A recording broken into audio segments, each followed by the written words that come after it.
Kita semua tahu bahwa harta SDA sumber daya alam kita yang namanya nikel dikeduk habis-habisan untuk membuat Tiongkok jadi raja baterai dunia, yang mana harta kita bisa habis tanpa memberikan keuntungan ke bangsa dan negara. Apa buktinya kalau nikel yang dikeduk itu tidak memberikan keuntungan? Buktinya kita saat ini masih cari hutangan bernegaranya. Bisik-bisik di sana-sini di warung kopi sudah jadi pembicaraan umum, namun pejabat yang melindungi perampokan tambang nikel itu terlalu kuat. Jadi tetap saja pengadukan terjadi dan pengiriman dilakukan besar-besaran tanpa kita tahu isinya apa yang dikirim tadi. Mau litium, fero besinya, apapun yang nempel ikutan yang jauh lebih berharga dari nikel, kita tidak tahu. Orang pejabatnya semua baru semua, bernegaranya mana ngerti sih beginian. Kita ilustrasikan. Kalau Anda pedagang, Anda mau beli barang pasti semurah-murahnya. Ingat ya, Tiongkok itu platform berpikirnya adalah pedagang. Jadi kalau beli sesuatu, selain minta harga murah, pasti minta bonus yang banyak. Dalam dunia tambang, pengedukan bahan baku ada di dalamnya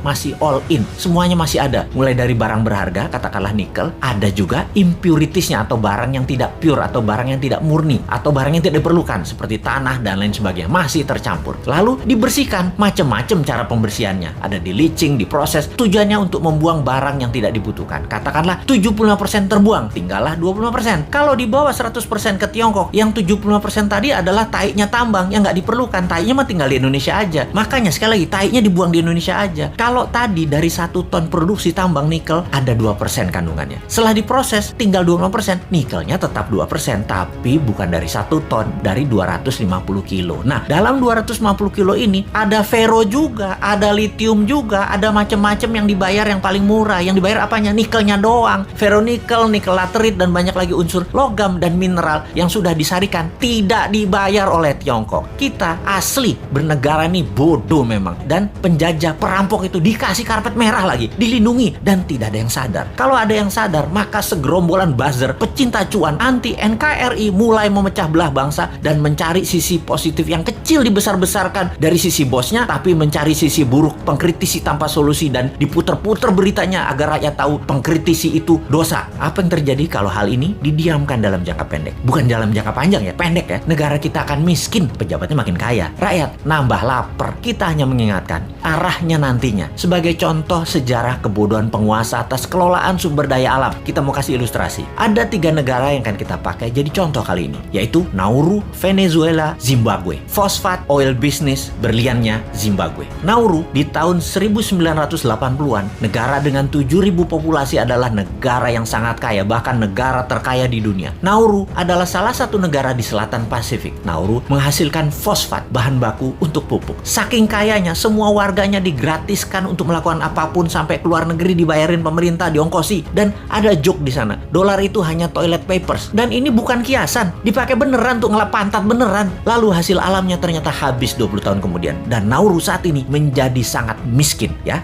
Itulah cerita sederhananya. Venezuela dimanja dengan 95% minyak dan gasnya yang diekspor, membuat negara ini menjadi negara petrodolar. Begitu harga minyak anjlok dan uang hasil ekspor tadi hanya buat foya-foya, bukan untuk membangun sektor lain, Venezuela hyperinflasi dan menjadi negara miskin sekarang. Saat ini ketika harga minyak naik, Venezuela sudah tidak bisa produksi lagi dan tidak ada negara mau beli minyak dari Venezuela. Jadilah Venezuela negara paria, negara setengah gagal. Terakhir, Zimbabwe, penghasil berlian. Begitu tambang berlian habis, pecah perang saudara, ambyar negara Zimbabwe yang tadinya makmur dan menjadi salah satu negara termakmur di Afrika. Kesamaan ketiganya adalah tidak bisa mengelola sumber daya alam dengan baik, dijual murah, dikeduk asing, dilindungi pejabat yang berkuasa pada saat itu. Semoga kita bukan jadi negara yang keempat. Uang pinter semua kok pejabatnya, gak mungkin lah ditipu Tiongkok. Emangnya kayak bos men, bodoh beneran.